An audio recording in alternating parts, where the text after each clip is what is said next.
tardes, soy Luis López Rosales, representante de la editorial Gedisa para las presentaciones en esta feria. Sean bienvenidos. ¿Se escucha? A ver, bueno, voy a hablar más fuerte, ¿así? ¿Más o menos? Muy bien. Sean ustedes bienvenidos a la presentación de una obra inmensa en tamaño y en trabajo. Antes haré la lectura de un documento, muy brevemente, y dice así, es un comunicado a los presentes. Gracias. Por medio del presente hago de su conocimiento que la legislación en materia de derechos de autor determina cuáles son las autoridades competentes para conocer de controversia en la materia. Asimismo, y sin menoscabo de los derechos de los asistentes, para salvaguardar el fin del evento en curso, se les informa que se remitirá a las autoridades competentes a cualquier persona que cause disturbios. De igual forma, se hace de su conocimiento que se iniciarán los procedimientos judiciales respectivos a los que atenten contra persona alguna en sus sentimientos, afectos, creencias, decoro, honor, reputación y vida privada, así como su configuración y aspectos físicos o bien en la consideración que de sí misma tienen los demás.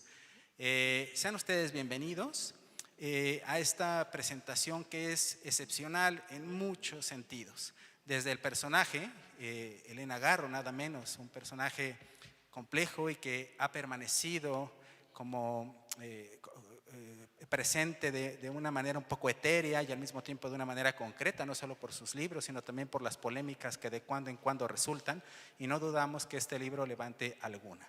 Y es un libro que ustedes verán el tamaño y el peso, y eso será simbólicamente lo que muestre la magnitud de la investigación y de las pesquisas de quien hizo la edición de la obra, la compilación por supuesto, y una absoluta enamorada de Elena Garro, una estudiosa, una investigadora muy profesional que le ha dedicado pues más de la mitad de su vida, que es Patricia Rosas Lopátegui. Están para acompañarnos algunas presentadoras que son de verdad excepcionales, y comenzaré por el presentador mayor, que es Jorge Ruiz Dueñas. Él es poeta y ni modo quien por cierto aparece en alguna fotografía dentro del libro, y ya verán ustedes lo elegante y lo buen mozo que era. También está alguien, una poeta y una tallerista, que es Artemisa Telles, que bueno, yo hubiera querido que por cierto la mesa fuera solo de mujeres, pero Patricia insistió en que fuera paritaria. Entonces, bueno, y entre los primeros nombres que tuve en mente es Artemisa, la sigo en redes y bueno, por ahí se me ocurrió.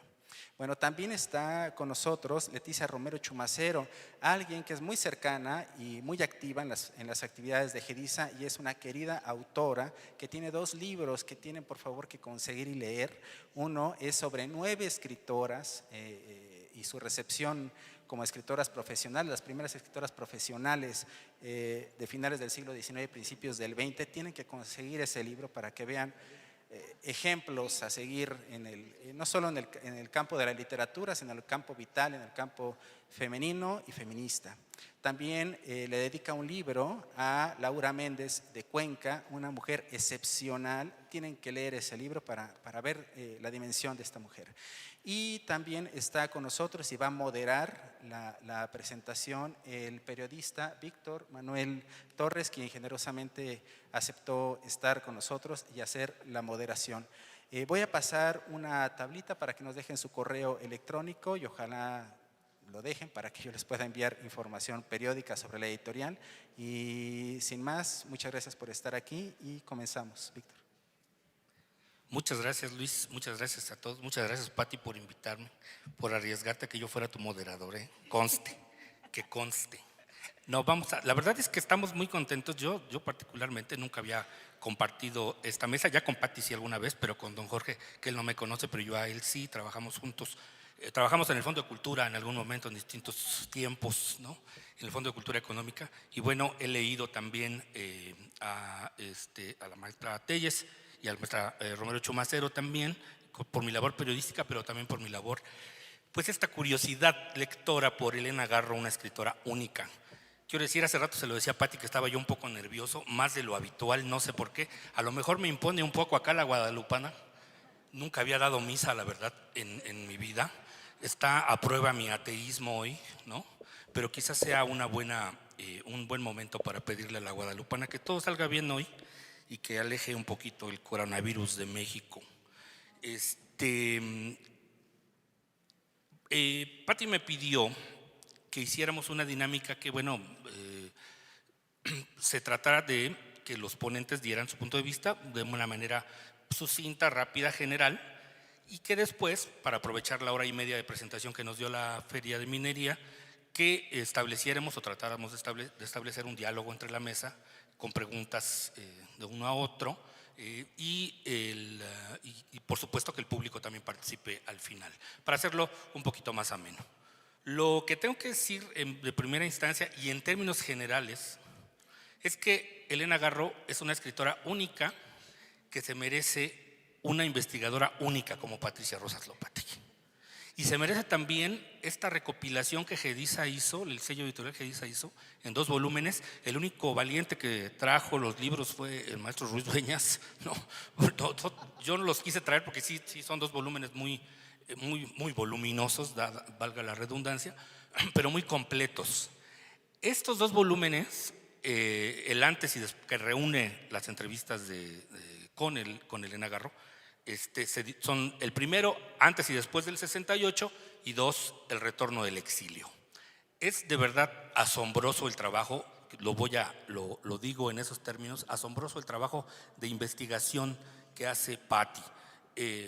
Esta voluntad enciclopédica que la anima a reunir todas las entrevistas que le hicieron a Elena Garro, pero además los textos que alrededor de sus obras de teatro, de las novedades editoriales hubo, y también de su retorno a México, su retorno definitivo, con esa especie de enclaustramiento que tuvo en Cuernavaca los últimos 6 años, y la muerte de Elena Garro. Todas las notas que suscitó la muerte de Elena Garro, que la hacen además única en un sentido. No hay escritora en México, no existe, que haya suscitado tanto interés de la prensa por entrevistarla, por abordarla, digamos, ¿no?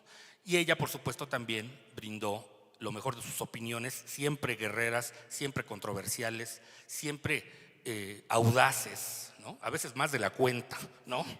Muchas veces extralimitándose, digamos, en esa audacia, lo que le costó tanto sufrimiento, tanta persecución, tanta agonía en vida, digamos. Lo que no mermó su calidad literaria, sin duda alguna, ¿no?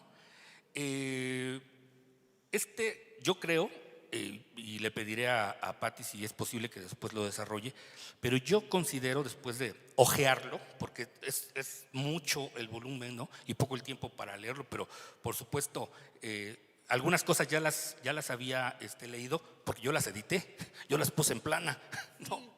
Algunas cosas yo las puse en plana como editor de la sección cultural de Excelsior y de Milenio. En algún momento lo fui. Entonces, por supuesto que conozco este material, y con Patti pues me une una amistad, no solamente que nació de la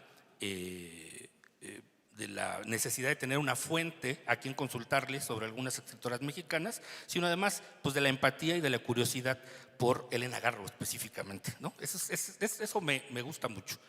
Pero bueno, es esto lo que vamos a presentar, este universo de entrevistas que le hacen a Garro y los textos que acompañan a algunas de las presentaciones de sus libros. Cuando ganó en el 63 el premio Villaurrutia con los Recuerdos del Porvenir, que fue además un premio compartido, y como les decía yo, la última etapa de Elena Garro. Esto para empezar. Voy a hacer la presentación de cada uno y les voy a ceder el micrófono si no tienen inconveniente, en estricto orden alfabético. Nos acompaña hoy en esta mesa la doctora Leticia Romero Chumacero, que es profesora e investigadora de la Universidad Autónoma de la Ciudad de México, donde fungió como coordinadora académica. Es miembro del Sistema Nacional de Investigadores de México y ha publicado un par de libros en el sello Gedisa. Uno es Laura Méndez de Cuenca, 9 estampas en torno a una escritora singular, que salió hace 2 años. y una historia de zozobra y desconcierto, la recepción de las primeras escritoras profesionales en México, de una época que va de 1867 a 1910. Ese libro lo publicó en 2016, repito, en esta casa editorial Gedisa. Esas y el resto de sus publicaciones, dice su ficha autobiográfica, giran en torno a la escritura de mujeres mexicanas del siglo XIX y la primera mitad del siglo XX. Le doy el micrófono a Leticia Romero Chumacero. Muchas gracias, muy buenas tardes. Gracias, Patti, por la invitación. Es un privilegio que finalmente nos veamos después de habernos conocido a través del correo electrónico hace, no sé, como 8 años, una cosa por el estilo. Gracias a Gedisa también por la invitación a presentar ese trabajo. Asumo, porque veo que mis colegas no tienen en este momento algún documento frente a sí, que van a tener la gentileza y la capacidad enorme para improvisar. Yo no puedo hacerlo, entonces tendré que leer, es algo muy breve. Está dividido en 3 partes. 1. En 2 volúmenes de considerable extensión, la doctora Patricia Rosas Lopategui presenta una asombrosa cantidad de entrevistas y textos de muy variada índole, destinados a ilustrar aspectos varios de la vida y la obra de la maestra poblana Elena Garro Navarro. Es de sobra conocido el trabajo que ha desarrollado la profesora e investigadora Rosas Lopategui para divulgar con amplitud y justeza la obra literaria de varias escritoras mexicanas como Nahue Olin y Guadalupe Dueñas, entre otras muchas.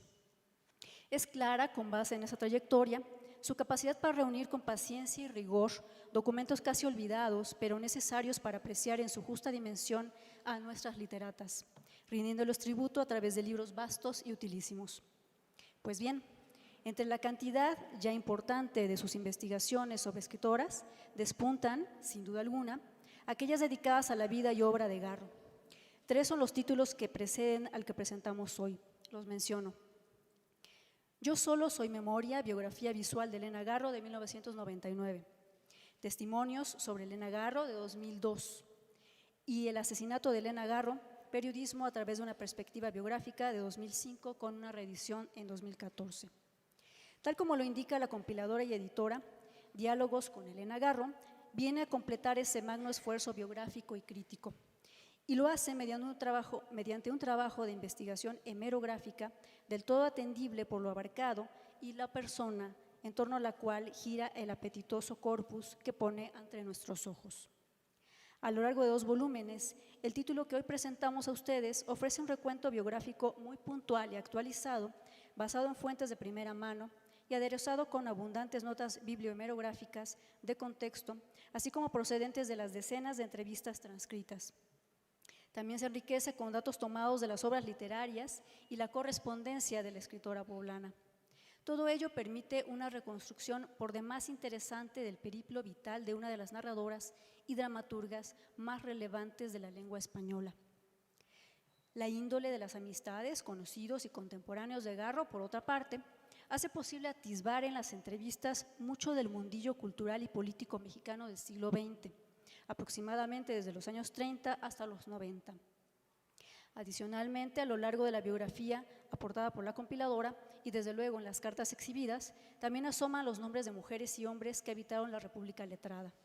Vecinos, amigos, colegas de pluma, inquisidores, defensores, admiradores, trazan un dibujo por demás atractivo de ese México que tuvo el honor de nutrir a una gran cantidad de escritoras y escritores de primerísima línea. Las entrevistas que, como he indicado, constituyen la aportación mayor de la obra, proceden de distintos medios periodísticos. Las hay inéditas también. Además de contribuir con información muy valiosa sobre la escritora y sus obras, sobre sus contemporáneos y sobre la historia de México, abundan en datos para reconstruir su recepción literaria.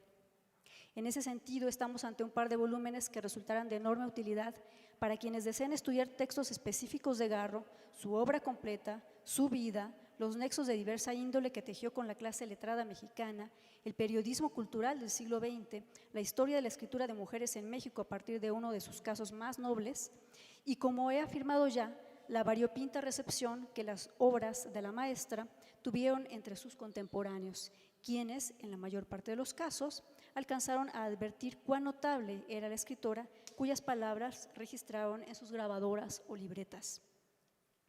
Para complementar el recorrido de las entrevistas, la compiladora incluyó también documentos cuyos datos glosan con ventaja los hechos referidos.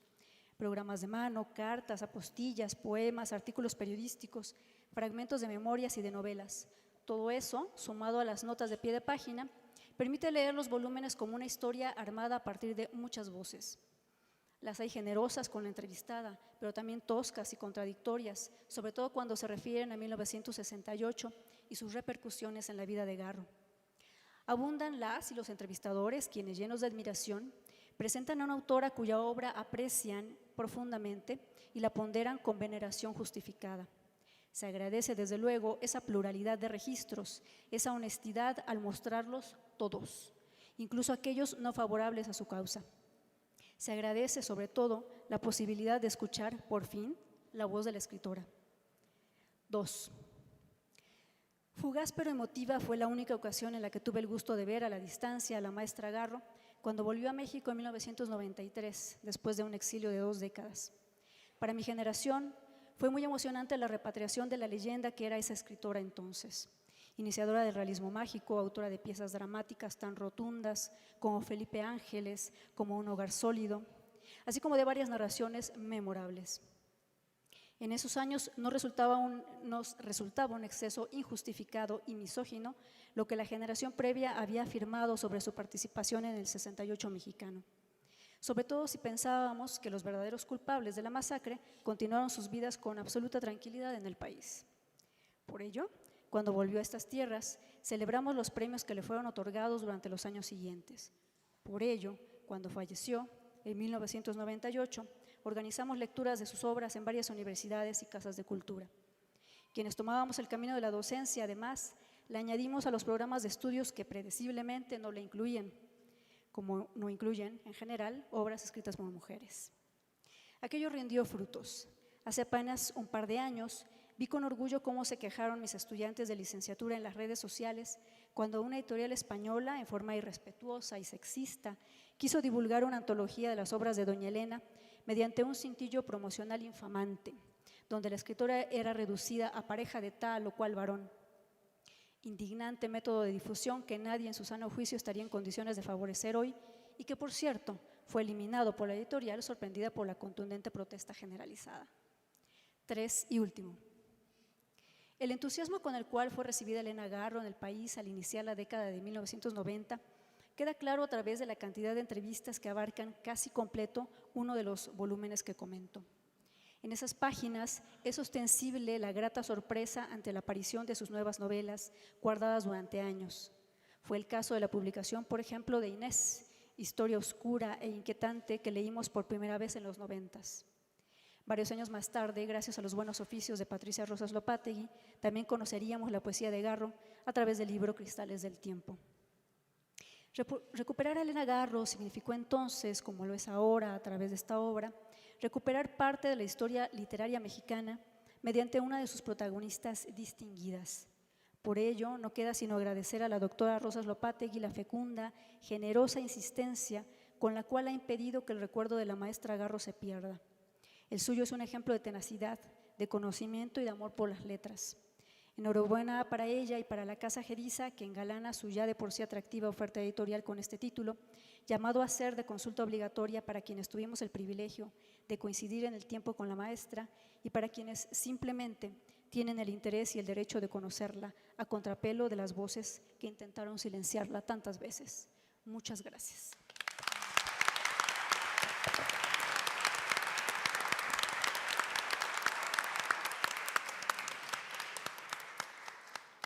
Gracias, gracias.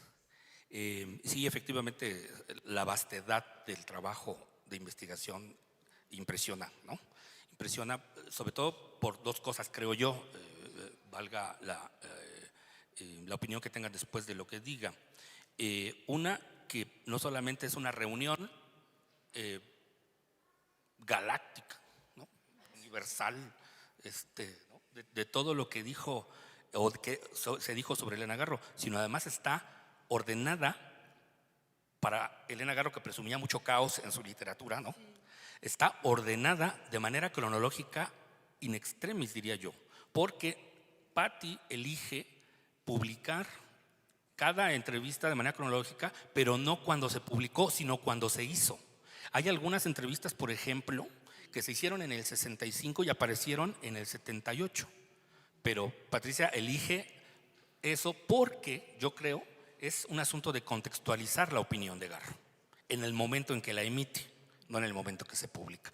En el diarismo es distinto. En el diarismo, bueno, pues generalmente se entrevista y al otro día aparece en el periódico, ¿no? Pero aparece ese tipo de orden. Y dos, esta vastedad también, o el ordenar esta vastedad, también le ahorra un trabajal enorme a los investigadores literarios, a los periodistas y a los lectores en general, que curiosean en la obra, en esta obra tan importante de Elena Garro, ¿no? Es decir, Patti ya avanzó muchísimo eso, ya tienen que aprovecharlo, ¿no? Los investigadores y los curiosos de eso.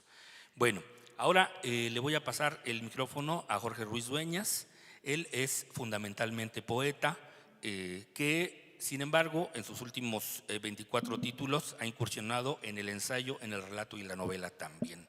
En 1980 ganó el Premio Nacional de Poesía Ciudad de la Paz, y en el 92 el Premio Nacional de Periodismo que otorgaba anteriormente el Gobierno de la República, y fue particularmente por la creación del programa cultural multimedia Tierra Adentro, que todavía existe como revista Tierra Adentro. También ganó el Premio Villaurrutia por 2 poemarios, Habitaré tu nombre y Saravá. Ha sido publicado en Brasil, en Canadá, en Chile, en Estados Unidos, en Francia y en Marruecos. Y también ha sido incluido en diversas antologías nacionales y extranjeras. Es miembro de número de la Academia Mexicana de la Lengua, ocupa ahí la silla número 13. Le dejo el micrófono al maestro Ruiz Dueñas. Muchas gracias, muy buenas tardes. En principio, mi agradecimiento a doña Patricia Rosas Lopategui. Patricia, has hecho una obra maravillosa, espléndida, y al valor de Gedisa para hacer una obra de 1637 páginas. Parece una broma, pero realmente en estos momentos las inversiones editoriales tienen que ser muy selectas. No hay la suficiente demanda porque no hay el suficiente flujo de capital en las manos de las personas, de suerte que una obra de este tipo es muy de agradecerse, y sobre todo a ambos, a la investigadora, a la gran investigadora y a esta editorial. Yo no traje un texto escrito, que normalmente lo hago porque también me siento más seguro en cuanto al manejo del tiempo y en cuanto a los comentarios, porque teníamos la idea de hacer también pues una especie de charla con el público. Pero quisiera sí decir algunas cosas que seguramente algunas serán reiteraciones de lo ya dicho previamente. A mí me asombró la obra desde el punto de vista del investigador académico. Es decir, yo alguna vez me metí en un problema similar sobre la intervención del Estado en materia económica y, bueno, me llevó muchos años y apenas era la mitad, es decir, un tomo. Y estos son 2 tomos, 1637 páginas. Pero lo importante en este caso es lo siguiente. Cuando un investigador tiene que hacer un trabajo, cualquiera que sea en este caso concreto su punto de vista respecto de la obra de doña Elena Garro, de su relación con su consorte en su momento, Octavio Paz, o bien sencillamente sobre el teatro, sobre la narrativa del siglo pasado y del principio de ciertamente encuentra en esta obra, o puede encontrar en esta obra, ya yo diría el 50% cuando menos del trabajo. Lo que hay que hacer es sencillamente reflexionar sobre el material que se nos pone a disposición y expresar los comentarios que nos parezcan adecuados al tema que vamos a desarrollar. Es decir, cuando un investigador tiene que sumergirse literalmente en las bibliotecas, en las hemerotecas, en los grandes archivos, para localizar un dato, hacer llamadas diversas a compañeros que han tenido acceso a ciertas obras, en fin, es, bueno, pues realmente es un trabajo abrumador. Los investigadores normalmente, bueno, pues parecemos, cuando menos cuando fue mi época de meterme a fondo en ciertos temas para efectos ensayísticos de carácter, en particular de ciencias sociales, bueno, uno es un verdadero ratón de biblioteca. No puede ser de otra manera. Uno tiene que estar en los archivos, uno tiene que estar en esas obras y además leerlas, analizarlas, confrontarlas. En este caso, como ya se ha dicho, nos encontramos una miríada de entrevistas, de comentarios diversos, pero con una situación que a mí me pareció primero desconcertante y después lo agradecí enormemente. Sucede que hay un ensayo, un estudio de Patricia, muy nutrido, muy rico, muy sucinto, muy con su punto de vista y su defensa de la gran obra de Elena Garro y de ciertos atributos de don Octavio, pero simultáneamente nos empieza a presentar los resultados de esa larguísima investigación que entiendo le llevó muchos años. Pero lo que uno va encontrando de pronto es que ciertos materiales, dice uno, bueno, pues ya sé de esto. El ensayo inicial me ha definido el contexto sobre el que se habla. Pero ahora tengo el tema ya desarrollado, la entrevista, el comentario, e intercalados una serie también de textos que le van dando un sentido cronológico a la época, a los aires del tiempo, al sentir de la época. Para mí en lo particular fue también muy grato de pronto encontrar una cantidad insospechada de gente que conocí o que he conocido en la vida, desde los amigos hasta algunas personas con las que he tenido o tuve algún trato o que supe de ellos. Yo creo que para una gente, sobre todo de mi generación, resulta una forma de revivir todo un proceso social como fue el tema del 68 desde una perspectiva diversa. Yo quiero decirles que Patricia me hizo el favor de incluir aquí una entrevista pequeña, breve, porque el espacio estaba particularmente acotado, que hice a los 20 años, ya pueden ustedes sacar sus cuentas, pero fue previa a 68.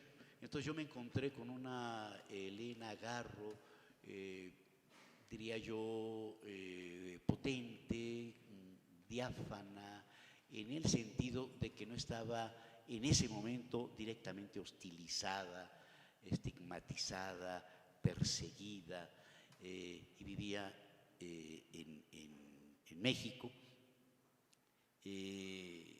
La lectura de varias páginas de esta obra, y miren, de verdad que yo sí lo revisé, yo sí me eché las 1630 y tantas hojas.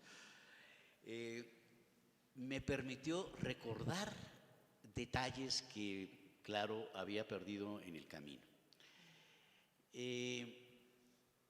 En aquel momento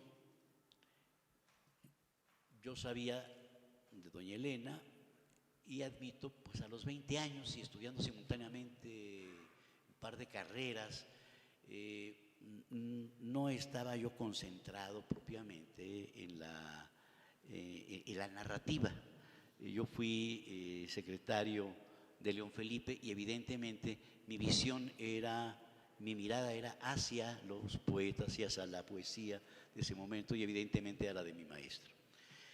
Pero naturalmente que como hay la inquietud de publicar y de conocer, pues entré a una aventura de un periódico universitario que no era una dependencia de ninguna manera de la universidad, pero que ciertamente sí teníamos el apoyo. Nos prestaban ciertos materiales, acceso a Radio Universidad para hablar con algunos de los grandes que estaban allí dando programas, acceso a veces a otro tipo de materiales y notas, y éramos un conjunto de muchachos que tratábamos de hacer pues un poco periodismo. Yo nunca, siendo jefe de redacción, tuve mayor noción sobre temas de corte administrativo. Mi misión era estrictamente sacar una entrevista en cada número.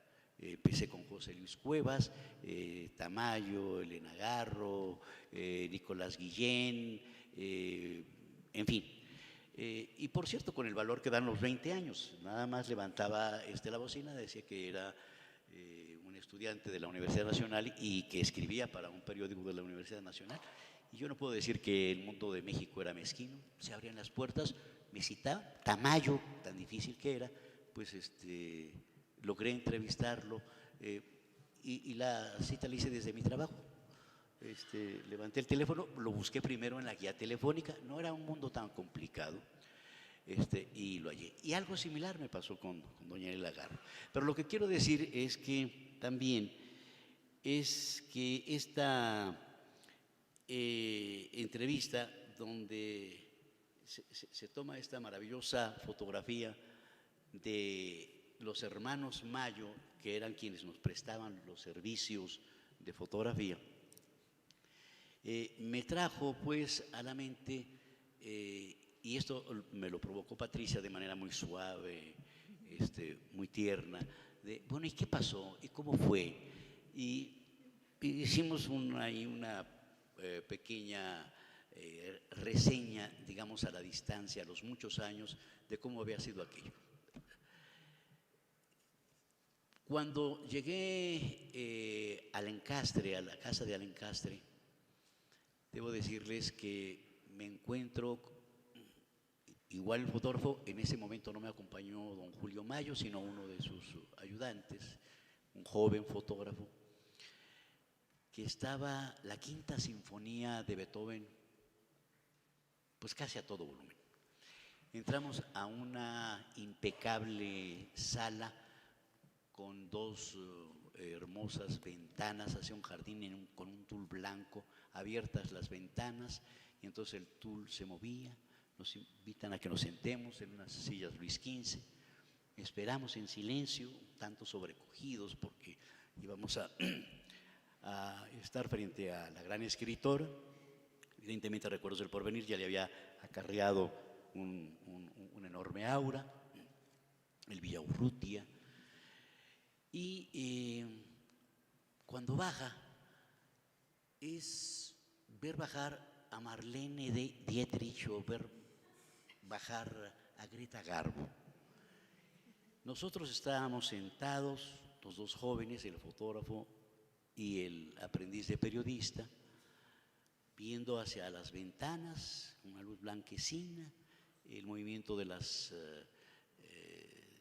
telas, y ella baja sobre nuestras cabezas, desciende con una enorme parsimonia digna de una emperatriz, y paulatinamente, eso seguramente fue estudiado, fue descendiendo el volumen de la Quinta Sinfonía de Beethoven.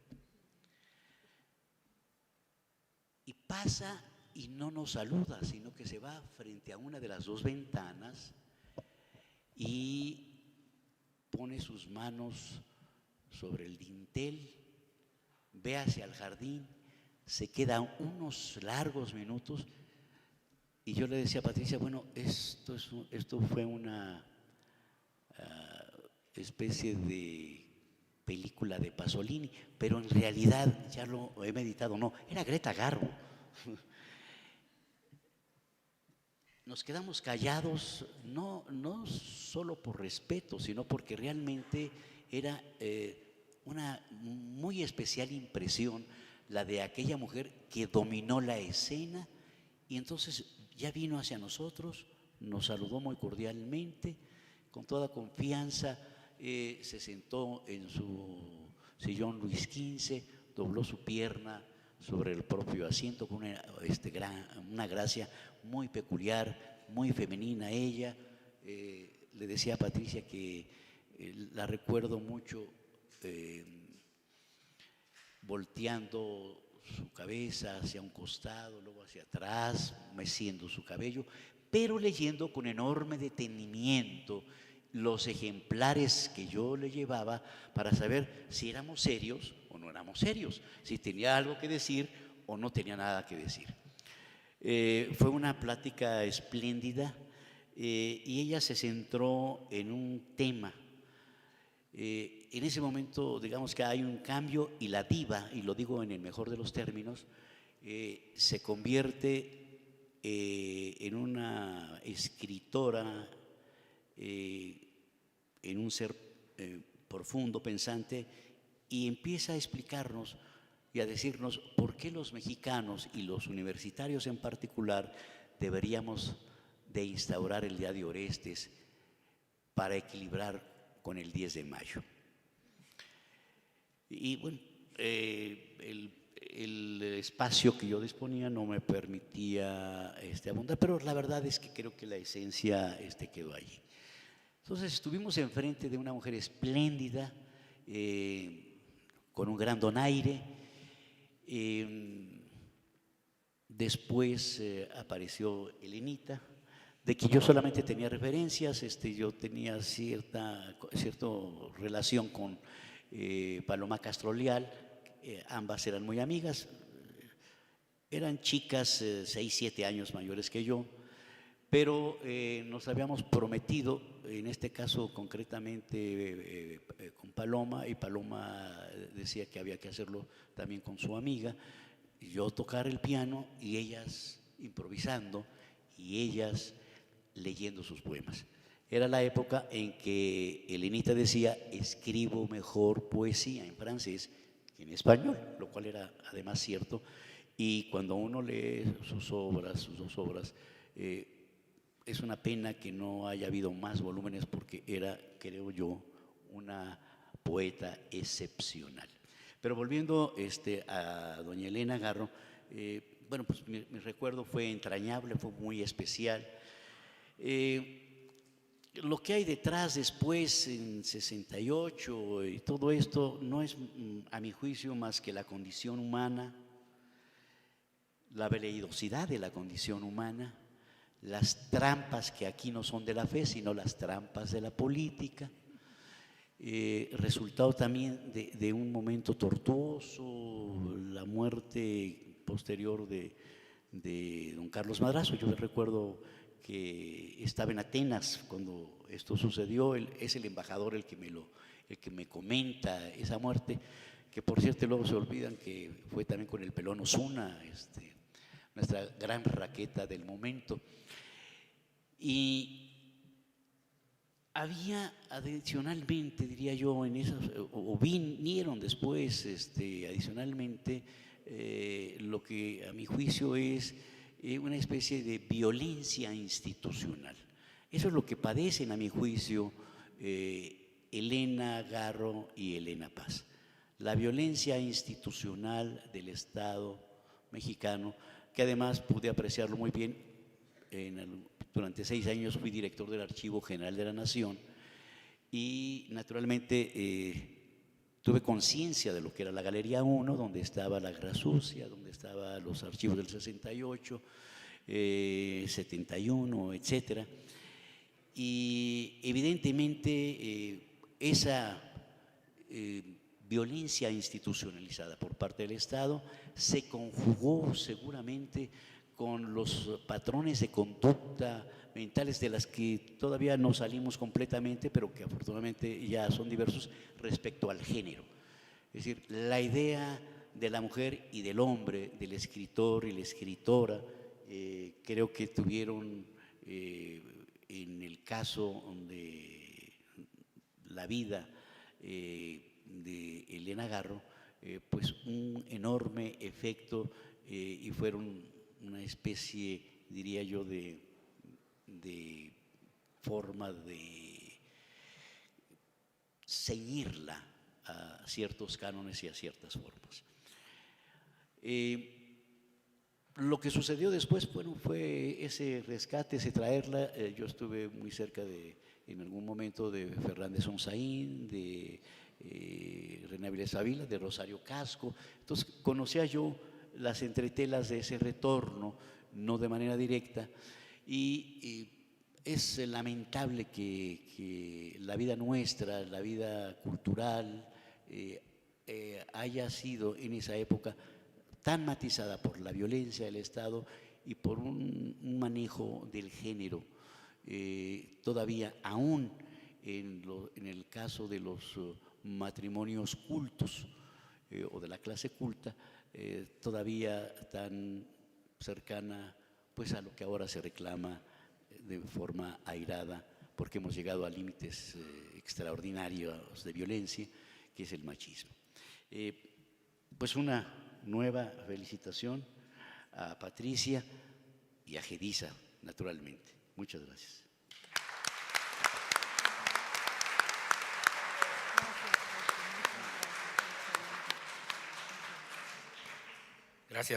Gracias, maestro Ruiz Dueñas. Sí, efectivamente hay un énfasis ahí interesante en el caso del 68, que pues es una época crucial para Elena Garro y para su hija, y de las cosas que van a encontrar de por sí ya ricas y vastas en estos dos volúmenes es que por primera vez aparece, aprovecho que lo menciona el maestro Ruiz Dueñas, por primera vez aparece las declaraciones de Sócrates Amado Campos Lemus, ¿no? Tan, pues en algún momento devastadoras, ¿no? Y a lo que al otro día contesta también a la prensa Elena Garro, ¿no? en los últimos días de su casa de Alencastre. Pero sí destaco, lo estaba leyendo en la semana, que también soy un curioso pues del 68, me gusta mucho esa etapa, estudiar mucho esa etapa de la vida mexicana, ese parteaguas, pero también hay unas cosas que son por los rigores del contrarreloj en la prensa, ¿no? Me llama mucho la atención, por ejemplo, como el Universal dice que, Sócrates Amado Campos Lemus dice que uno de los implicados en la revuelta, en el liderazgo, es el director del Colegio México. Y todos creen que es Víctor L. Urquidi del Colegio de México. No, era una primaria que se llamaba Colegio México y por alguna razón y entonces todos los redactores acusaron al director don Víctor, ¿no? Obviamente al otro día pues ya declaró que no y aclaró las cosas, pero son los rigores de la prensa diaria también, ¿no? Es eso también, el ir contra el reloj en un cierre, y además en un caso tan estrepitoso. Pues estamos hablando de un momento clave en la historia política de México, del México moderno, ¿no? Bueno, ahora vamos a darle la palabra a Artemisa Telles. Ella es escritora y tallerista, es maestra en letras mexicanas por la UNAM y se ha especializado en narradoras mexicanas del medio siglo. Es autora de varios libros de cuento y poesía, entre ellos Fotografías instantáneas, Crema de vainilla y Casa sin fin, bullicio de la memoria. Le dejo el micrófono. Gracias.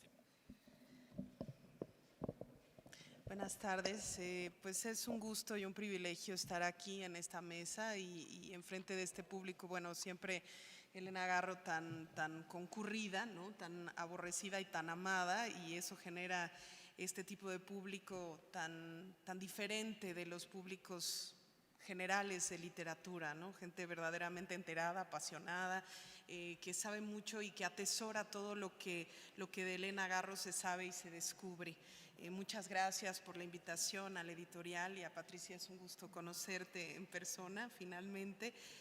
Y bueno, desde que me invitaron estaba súper emocionada con la idea de venir y de compartir. Se lo comuniqué a mis alumnas y alumnos que estudian también a Elena Garro y que se fascinan a veces por vez primera con sus textos, y uno a veces quisiera nunca haber leído a Elena Garro solo para leer a Elena Garro por primera vez, y entonces eso se vive un poco con los estudiantes cuando por primera vez se aproximan a esta narradora que a pesar de cada día ganar mucho más fama y mucho más prestigio, no ocupa desde luego el lugar que debería dentro de la historia de la literatura de nuestro país.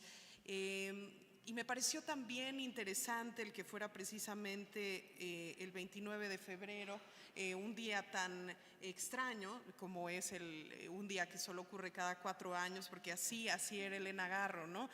Pasan 4 generaciones y solamente hay una autora como puede ser Elena Garro, y también que sea en una capilla guadalupana. Ella misma trataba de hacerle creer a la gente que había nacido el 12 de diciembre y después, bueno, afortunadamente su hija sí nació el 12 de diciembre, pero bueno, así de guadalupana era, y era otro de sus contrastes y de sus filias que son tan apasionantes de conocer.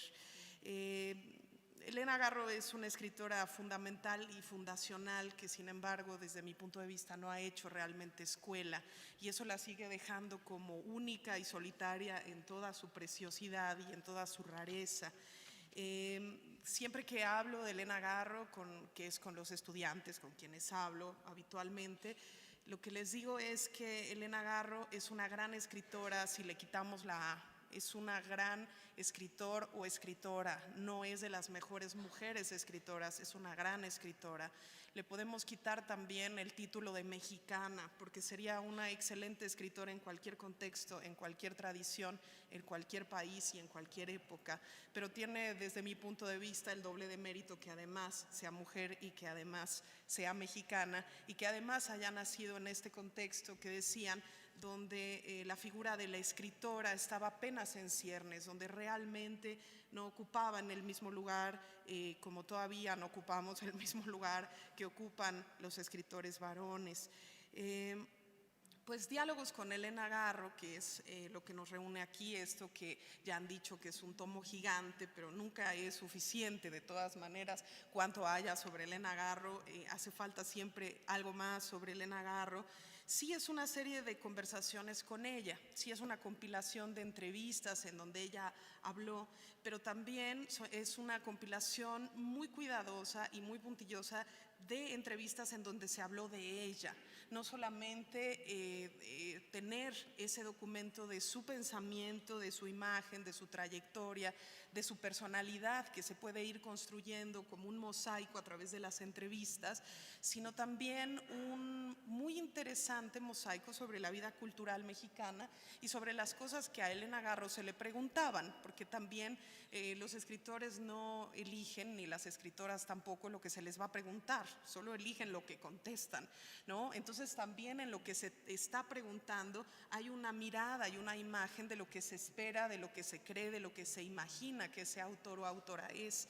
Y eso se va modelando a través del tiempo, al ver qué es lo que se le pregunta, si se le preguntaba de política o no, si se le preguntaba de teatro o no, si se le preguntaba de feminismo o no. Eso también es muy interesante, ver cómo se va ubicando Elena Garro en sus distintas luchas, en sus distintos momentos, en sus distintos momentos creativos y en sus distintas relaciones con el pueblo y el gobierno de México, porque son dos cosas diferentes, y también con sus fanáticos y sus lectores, ¿no? Y utilizo esa palabra fanáticos porque Elena Garro sí los tiene, ¿no? Es una rockstar de la literatura que sí tiene ese tipo de fanáticos que se pelean en redes, que se enojan unos con otros, que se molestan cuando ponen un cintillo que, bueno, era muy grave, pero que también no está adherido al libro y se puede quitar, pero la gente estaba enfurecida, yo entre ellas, y eso es maravilloso. Esa parte donde tampoco somos objetivos alrededor de la figura de Elena Garro, alrededor de su persona, y queremos también de alguna manera post-mortem hacerle un poquito así de justicia y decir eres idolatrada, así como fuiste aborrecida, ¿no? Es un diálogo que es uno a uno, van formando una polifonía que se convierte en todo el argumento de una vida, porque es el diálogo con ella, pero que es el diálogo también con intelectuales, con periodistas, con escritores de varias épocas, ¿no? Podemos escuchar desde luego la voz de Patricia Rosas Lopategui, pero también las voces de Elena Poniatowska, de Luisa Mendoza, de Emilio Carballido, de Patricia Vega, de Vilma Fuentes, de Estela Leñero, de Carlos Monsiváis, de Juan García Ponce, de Margarita Michelena y de muchos que con ella dialogaron, platicaron y tuvieron pues todas estas experiencias con ella, y también todas estas referencias a su obra y a sus obras de teatro, a sus puestas en escena, que eso es de lo que nos gustaría ver más, ¿no? Que hubiera filmaciones de esas puestas en escena, porque lo que se dice es tan interesante, pero al mismo tiempo tan difícil de entender cómo se veía eso, ¿no? Una de las acotaciones de Elena Garro que más me gusta es cuando la actriz voltea, se ve que vuelan pájaros de su cabeza, y yo siempre digo, ¿y eso cómo se monta? ¿Eso cómo lo lee un director? ¿Eso cómo lo actúa una actriz? ¿No? Es maravillosa y siempre innovadora en todo lo que hacía y en todo lo que decía, y también por eso tan peligrosa, ¿no? Esta serie de conversaciones nos dan también un vuelo de pájaro sobre la evolución de este pensamiento tan complejo de Elena Garro, ¿no? Su uso del lenguaje, su uso de la metáfora, hasta para referirse a sí misma, le costaba trabajo, algo en medio de ser brutalmente directa o totalmente metafórica. Entonces siempre es interesante leerla para ubicar entre esas dos cosas algo más parecido a la realidad que las demás personas vivimos y que Elena Garro afortunadamente no conoció. Vamos también pasando de su relevancia pública a su descrédito, ¿no? Lo que de ella se decía, y esta creación de una de las más grandes leyendas negras de la literatura mexicana, ¿no?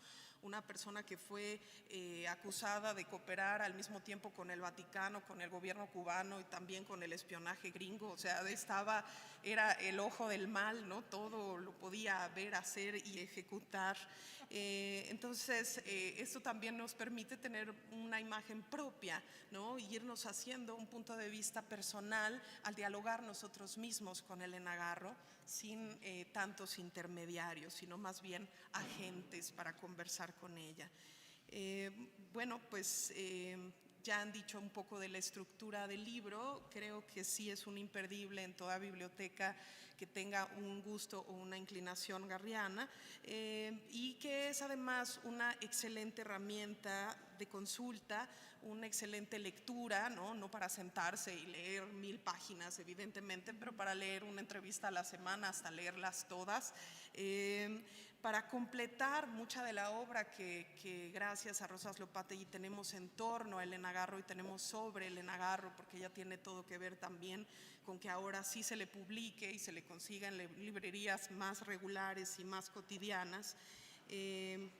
Y con este material Patricia Rosas Lopategui nos ha proveído pues a los estudiosos, a los investigadores, a los críticos, a los lectores y a los francos fans de Elena Garro, pues con una herramienta, ¿no? Que no caducará nunca y que nunca pasará. Pues muchas felicidades, Patricia, y muchas felicidades a todos nosotros, porque ahí está el material para ser adquirido y para ser llevado a casa. Y pues mi deseo siempre que se habla de Rosas Lopategui, y lo digo siempre en mis cursos, ojalá todas las escritoras del mundo tuvieran una Rosas Lopategui.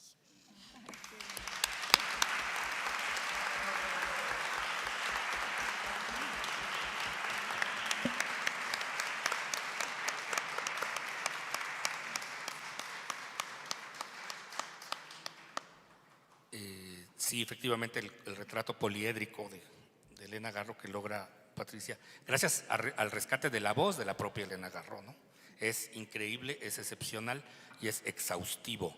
Entre esos elogios que recibió en algún momento algunas de sus obras de algunos de sus contemporáneos, me gusta mucho que Pati haya recogido el de Luis G. Basurto, por ejemplo, el de Rafael Solana, que eran dictámenes muy altos en ese momento, en los 60, pero sobre todo, y quienes quieran el libro lo podrán ver, el texto que hace Rubén Salazar Mayén, otro gran polemista, ¿no? Un escritor controversial, elogiando un hogar sólido, la puesta en escena de un hogar sólido. Es excepcional el texto elogioso que le brinda a esta obra de Elena Garro, que tiene en los 60, digamos que un punto muy alto de su producción literaria. También se vuelve un objeto muy preciado para la prensa en los 60. Ya mencionamos el 68, que es crucial, y ahorita yo creo que lo vamos a desmenuzar un poquito más. Pero en los 70, si también si ustedes lo van a comprobar viendo el libro, en los 70 hay un declive, obviamente por la salida de las Helenas, y solamente se recoge una sola entrevista, que es de 1977, de un reportero que se llama Luis Mejías, me parece, del Universal. Entonces sí, evidentemente escasea. En los 80 empieza otra vez la maquinaria, y en los 90 ya en el regreso, otra vez el repunte, con una actividad productiva o una producción literaria todavía más vehemente. Quizá no lo mejor ya de Elena Garro, pero no dejó de producir nunca, ¿no? Entonces, eso me parece también muy identificable en un libro tan exhaustivo. Estos valles que tuvo en su vida Garro con respecto al interés que suscitaban sus opiniones y la aparición de sus libros y sus puestas de obra de teatro en la prensa mexicana. Y a mí también me gustaría que se repusieran más cosas, ¿no? Por ejemplo, se cuenta muy bien cómo José María Fernández Unzaín y Jacqueline Andere, su mujer, fueron los operadores, ¿no? Junto con René Avilés, en paz descanse ya, y Rosario Casco, su mujer. Pero cómo Fernández Unzaín, que era el director de la SOGEM, apresuró demasiado la puesta en escena de una obra que no estaba acabada, ¿no? No estaba lista, y entonces le fue muy mal, digamos, ¿no? en el espectro, en la cartelera. Y lo lamenta muchísimo Elena Garro, lo lamenta muchísimo. Pero imagínense que se volvieran a montar un hogar sólido o La señora en su balcón, sería una maravilla, ¿no? Ojalá y lo tengamos. Ahora sí, le voy a pasar el micrófono a Patricia Rosas Lopategui. Ella es veracruzana, nació en 1964 en Tuxpan. Hoy es profesora de literatura y cultura mexicanas en Chicana y Chicano Studies en la Universidad de Nuevo México. Perdón. Ha publicado la biografía de Elena Garro en 3 volúmenes, Yo solo soy memoria, que es la biografía visual, eso fue en el 99, Testimonios sobre Elena Garro en el 2002 y El asesinato de Elena Garro en 2005, que tuvo en 2015 una segunda edición en la Universidad de Nuevo León, que también tuve la fortuna de acompañar en la presentación, mi querida Patti. En fin, una destacadísima investigadora sobre Elena Garro. El libro del asesinato de Elena Garro que mencionó, bueno, también es un volumen muy grande, casi 1100 páginas, y tiene 100 imágenes que recogen el periodismo de Elena Garro. Es la otra vertiente, digamos, creativa de Elena Garro, ¿no? Y para celebrar el centenario de nacimiento de Garro, en el 2016 dio a conocer lo que ya se mencionaba aquí, la poesía inédita de la escritora poblana. Cristales de tiempo se llamó ese título. Doy el micrófono a Patricia Rosas Lopategui. Bueno, pues muchas gracias. Muchas gracias a todos ustedes por su presencia, por acompañarnos a presentar Diálogos con Elena Garro. Agradezco a cada uno y una de las personas que me acompañan en esta mesa. Para mí es realmente un privilegio que estén aquí y que también sean fans de Elena Garro, fanáticos de Elena Garro. Estoy de acuerdo. ¿Perdón? ¿No se oye? ¿Sí? Es que me hacen una señal, pero no sé si… Que sí se oye. Ah, sí se oye. Ah, bueno, perfecto. Y bueno, agradezco inmensamente sus comentarios. Sí leyeron los libros, ¿eh? Sí los leyeron, a pesar de que están muy gordototes. Pero bueno, es que Elena Garro es inagotable, ¿no? Es inagotable. Y apenas vamos deconstruyendo la leyenda negra y tratando de reconstruir la vida y obra de Elena Garro. Agradezco profundísimamente a la editorial Gediza, porque sin la apuesta que hizo su director, Alejandro González, estos 2 volúmenes no estarían aquí y no podría llegar a ustedes, los lectores. Ustedes saben, y creo que lo mencionó ya Jorge, que en estos momentos de crisis, pues es muy difícil que una editorial le apueste a un trabajo de estas dimensiones. Así es que, bueno, pues muchas gracias a GEDISA. Bueno, yo brevemente quisiera comentarles cómo nació este proyecto. Quizás algunos de ustedes se pregunten cómo se le ocurrió a Patricia recopilar las entrevistas que dio Elena Garro a lo largo de su vida. Pues miren, de una manera muy sucinta. Yo leí por primera vez a Elena Garro en 1976. Yo estudiaba literatura en el TEC de Monterrey, estudiaba letras españolas, y la profesora dentro del curso de literatura mexicana incluyó Los recuerdos del porvenir. En 1976, Elena Garro vivía los años más desgarradores del exilio en Madrid, pero yo en aquel momento no sabía nada, no era una joven estudiante, y Los recuerdos del porvenir me impactó por muchas razones que es difícil explayar en estos momentos, porque también queremos tener un diálogo con ustedes, pero me impactó, me pareció una escritora muy diferente a todo lo que estábamos leyendo en el curso y de lo que yo había leído previamente. Entonces, yo quería saber quién era esta escritora, por qué habíamos tenido que leer Los recuerdos del porvenir en copias fotostáticas, porque la novela no circulaba, la novela no estaba en las librerías. Recuerdo, bueno, yo vivía en Monterrey, que lo pedimos a través de una librería, que era la librería de Ediciones Castillo, que publicó mis primeros libros. El señor don Alfonso Castillo, yo le rindo aquí un homenaje breve, fue el primero que le apostó a mis 2 primeros libros sobre Elena Garro, allá en 1999 y en el 2002. Pues a través de esa librería, pues buscábamos a Elena Garro, sus libros, no había nada, Elena estaba totalmente silenciada. Pero bueno, entonces pues sigue la vida, había que terminar la carrera, etc. En 1980 me fui a vivir a la Ciudad de México y yo pensaba que al llegar a la Ciudad de México iba a tener más posibilidad de encontrar datos sobre Elena Garro. La situación era la misma. Nadie quería hablar sobre Elena Garro, me colgaban el teléfono. Recuerden, en 1980 no había celulares, no había redes sociales, no había nada.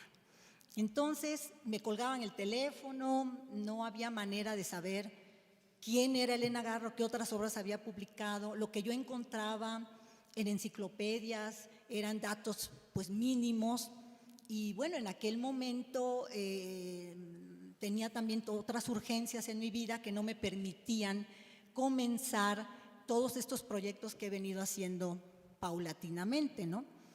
Bueno, entonces, en 1981, más o menos, cayó en mis manos un libro que se llama 26 autoras del México actual, editado, publicado por Beth Miller, una estudiosa académica estadounidense, estudiosa de la literatura mexicana.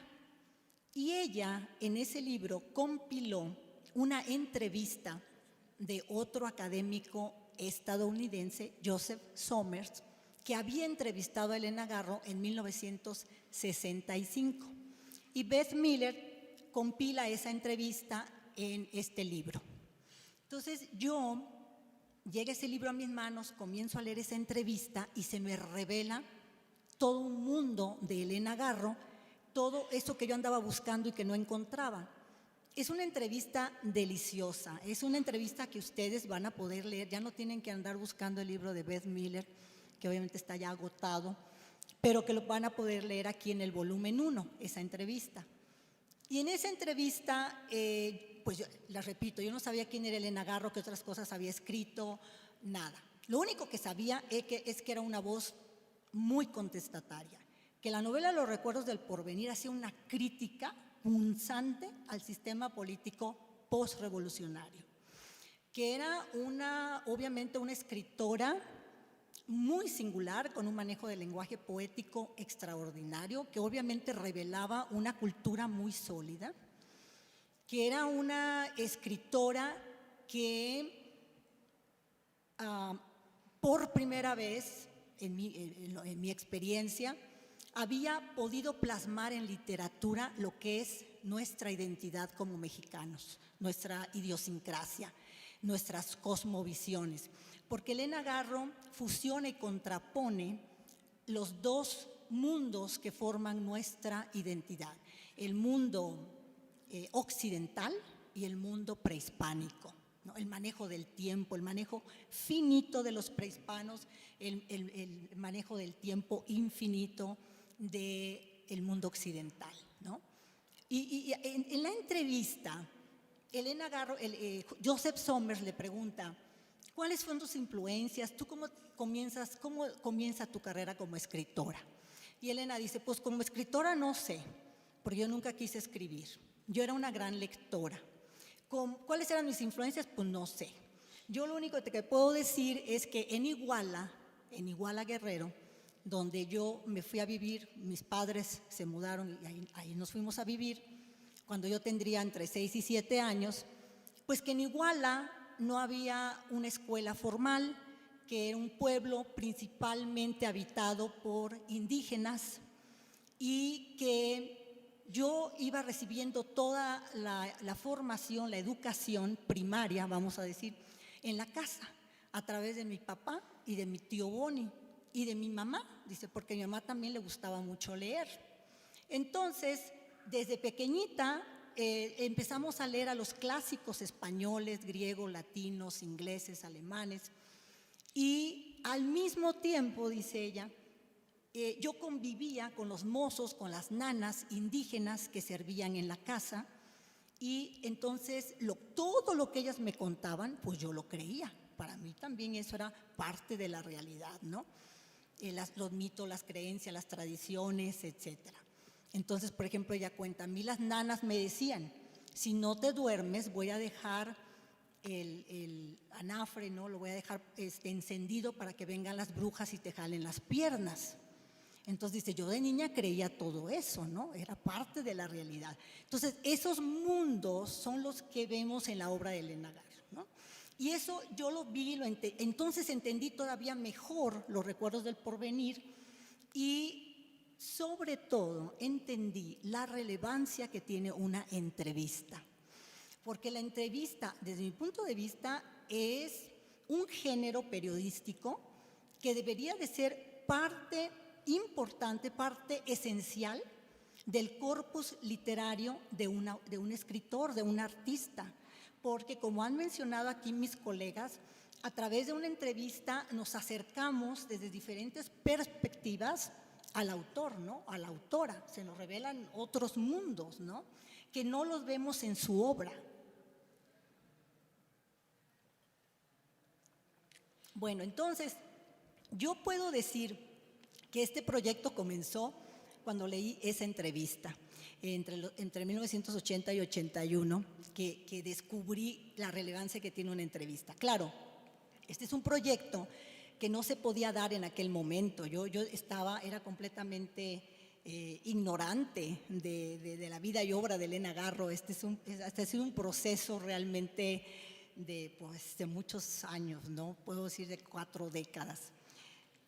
Bueno, una anécdota también para que ustedes vean la importancia que tiene una entrevista. En esa entrevista de 1965, Elena le cuenta a Joseph Somers que, bueno, cuando su papá vio que pues, era importante que sus hijas, porque eran 3 hijas, 2 hijas mayores, fueran y terminaran su educación primaria formal, ¿no? Entonces las mandó a la Ciudad de México, terminaron la primaria, la secundaria, la preparatoria, y Elena Garro para 1936 ingresa a la UNAM, a la Facultad de Filosofía y Letras, para estudiar, ¿no? literatura. Y ella cuenta en esa entrevista que les comento que el primer día de clases el profesor de literatura les preguntó, eran 72 alumnos, ¿quiénes de ustedes han leído la Ilíada de Homero? Que solamente ella levantó la mano. Y entonces el profesor dijo, bueno, ¿quiénes han leído María de Jorge Isaacs? Todos levantaron la mano, menos Elena Garro. Entonces ya esta anécdota nos revela de dónde venía Elena Garro, ¿no? Dónde venía su formación sólida, clásica de lecturas. Y entonces Elena dice, bueno, dice, a mí no me gustó María. Y a otros, a estudiantes, alumnos, a varios, sí les gustó la Ilíada, ¿no? Bueno, entonces ese es el gozo de leer las entrevistas. Y como mencionaban mis colegas, ustedes no tienen que leer estas 1000 páginas, 1600 en una sentada, ¿verdad? Pueden entrarle por donde quieran, según sus intereses en ese momento, ¿no? Bueno, quiero decirles que Diálogos con Elena Garro es una bitácora, es una obra de consulta, es una biografía anotada a través de la palabra de Elena Garro. Ya mis colegas lo han descrito muy bien.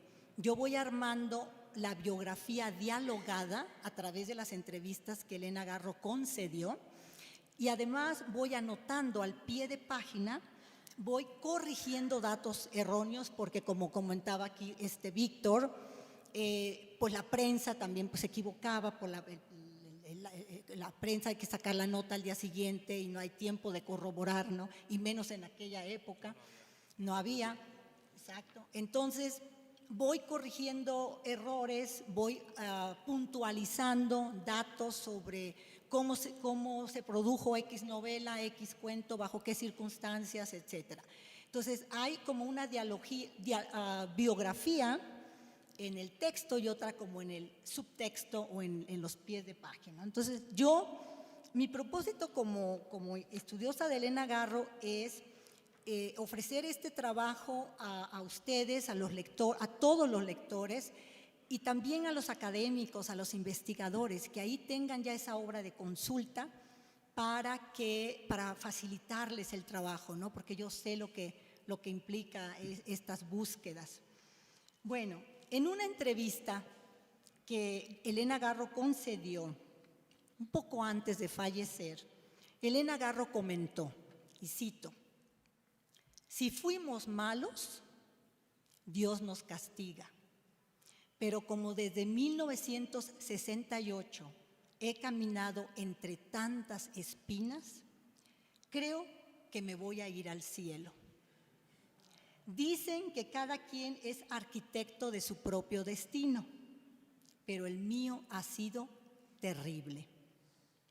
Quiero morir durmiendo. A veces me imagino el sepelio. Hay un campanario y estoy allí muy contenta, viendo las campanas y la gente que entra a la iglesia. Quiero ser un ángel, pero creo que fui un demonio. Fin de cita. Yo no creo que Elena Garro haya sido un demonio. Yo más bien estoy de acuerdo con Margarita Michelena, poeta excelsa, amiga de Elena Garro, que la entrevistó también en los años 60. Para Margarita Michelena, Elena Garro fue la última hada sobre la tierra. Ahora toca a ustedes decodificar los tejemanejes de la historia oficial para llegar a una Elena Garro más real, sin prejuicios, sin consignas, y espero que estos 2 volúmenes los guíen por ese camino, ya que aquí encontrarán, ante todo, la palabra irreverente de la autora de Los recuerdos del porvenir, Felipe Ángeles, El árbol, Los perros, El rastro, entre tantas otras obras de su autoría que ya forman parte de la literatura mundial. En Diálogos con Elena Garro, ustedes van a encontrar a la Elena Garro feminista y aparentemente antifeminista, a la luchadora social, a la mujer que se involucró en la política en pro de la democracia, al lado de Carlos Alberto Madrazo, van a encontrar sus gustos literarios y su proceso creativo, sus fobias, su crítica a los intelectuales alineados con el poder y su posición en el 68, sus amores y sus desamores, su relación con Octavio Paz, la miseria en el exilio, el regreso apoteótico a México después de 2 décadas en el ostracismo, los premios y los reconocimientos, y por qué estos premios nunca llegaron a ser el Premio Nacional o el Premio Nobel de Literatura. Su fallecimiento y el adiós. En fin, las múltiples facetas de su universo. Por último, espero que no abandonen esta capilla sin llevarse diálogos con Elena Garro y que hayan traído una mochila grande para darle cabida a estos 2 volúmenes y que el peso les sea ligero, porque la grandeza de Elena Garro se lo merece.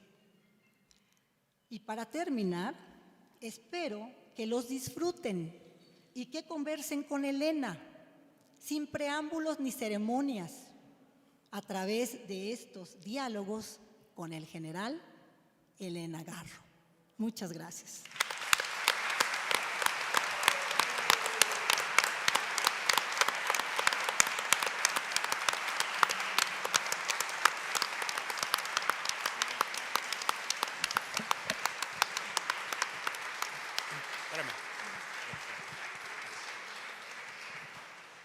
Bueno, ya no tenemos demasiado tiempo, ¿verdad, Luis? Bueno, entonces para preguntas, nada más quisiera redondear algo rapidísimo.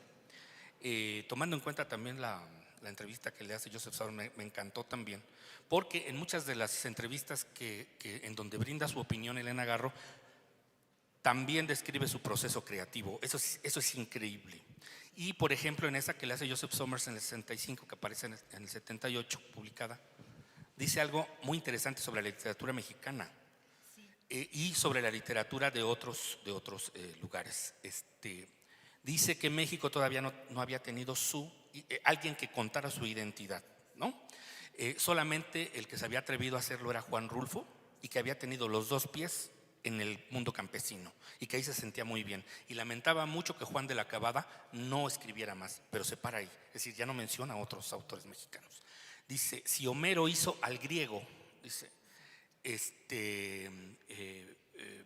Eugene O'Neill hizo al norteamericano, y Fitzgerald, dice, contó la era moderna, dice.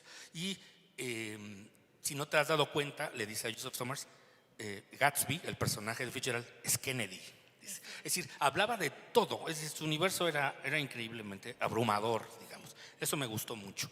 Otra cosa que me gustó mucho, y ya con esto cierro para pasar a un par de preguntas o 3 de ustedes, es la gran actualidad que supone este libro, es decir, traer a la actualidad a Elena Garro, porque no se ha ido. Y lo digo en un sentido que a mí me emociona mucho. Leo, sobre todo en el segundo volumen, entrevistas y textos que hicieron sobre Elena Garro compañeros de la prensa que todavía están en activo. ¿Qué más actual que eso puede haber? Es decir, no estamos hablando de una actualidad en abstracto. Estamos hablando de gente que todavía está escribiendo. Bueno, Patti Vega pudiera ser la coautora, O sea, tiene un montón de entrevistas y de textos sobre Elena Garro. Patti Sama, César Güemes, por ahí anda María Luisa López, ¿no? Que también hizo trabajo sobre ella. Jorge Luis Espinosa, en paz descanse, mi amigo querido Jorge Luis Espinosa. Claudia Silva, Dora Luz Jau. Es decir, gente que sigue escribiendo. Jesús Alejo en Milenio, ¿no? Que te ha entrevistado muchísimo. Miriam Audifred, que ahora anda viviendo en Inglaterra. Quiero mencionarlos porque siguen trabajando. Es decir, no hay un Garro del pasado, ¿no? Hay una Elena Garro del presente. Y eso me gusta mucho del libro. Ese rescate también es poner un pie en este siglo, en este momento, ¿no? Entonces, pues sí, muchas felicidades, Pati, por este gran trabajo.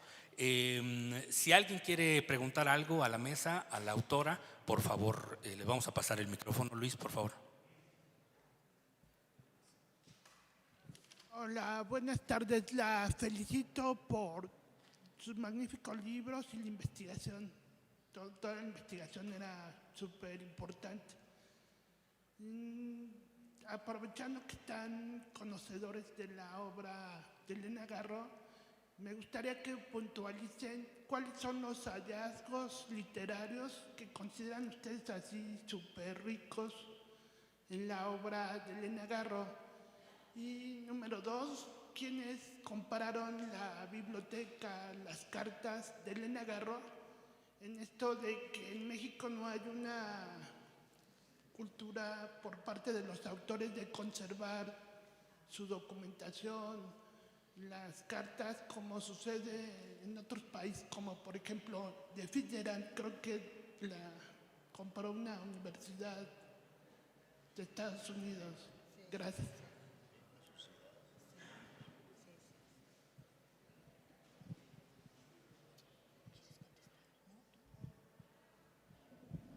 Bueno, yo voy a contestar una parte de la pregunta para también escuchar las voces de los colegas, ¿no? Porque una de sus preguntas es hallazgos de la obra de Elena Garro. Yo voy a contestar la segunda parte donde usted menciona en dónde están los materiales de Elena Garro. Efectivamente, las Elena Paz y Elena Garro, a finales de los años 90, vendieron un gran acervo de cartas, obras a la Universidad de Princeton, que se encuentran allá resguardados. Y estoy de acuerdo con usted que lamentablemente no existe esa tradición en México. Eso es parte de la infraestructura universitaria norteamericana, estadounidense. Allá sobre todo las universidades privadas, bueno, allá todas las universidades son privadas, es decir, no existe la universidad pública realmente, pero dentro de las privadas hay unas, obviamente las universidades que tienen un mayor presupuesto, las llamadas Ivy League, o sea, como Harvard, Yale y otras más, ¿no? Pero entonces, y Princeton, entonces gran parte de ese acervo está allá resguardado, ¿no? Porque no tenemos esa tradición aquí. Pero bueno, la otra pregunta, a mí me gustaría que la respondiera Leti, si le parece bien, porque ella como profesora, investigadora.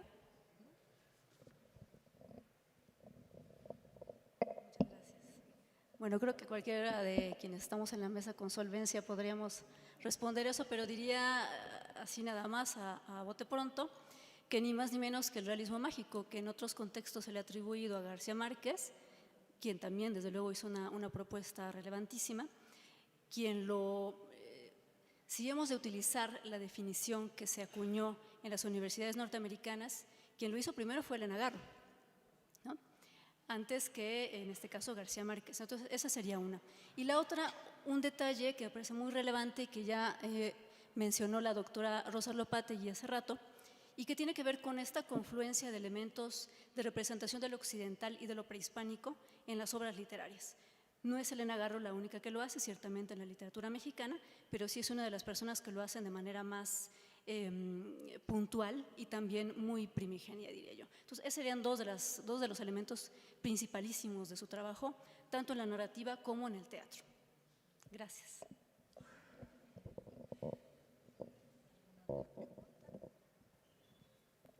¿Alguien más que quiera preguntar? Sí, allá al fondo, Luis, por favor. Juntamos las preguntas.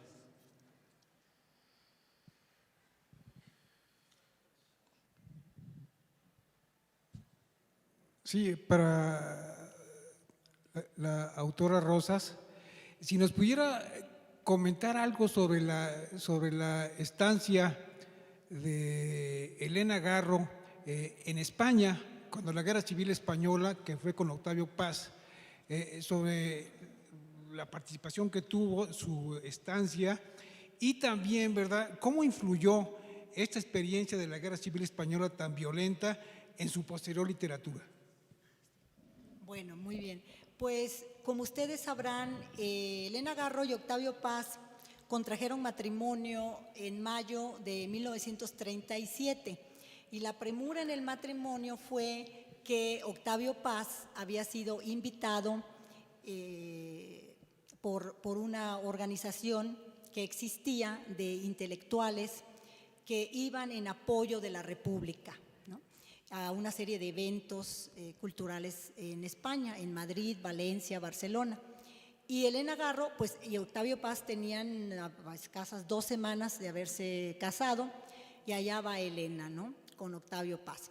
Y esas memorias a las que usted hace alusión, Elena Garro las publicó en este volumen que se llama Memorias de España 1937, que es un volumen bastante revelador también de su personalidad, de su manera de ser, de su ideología.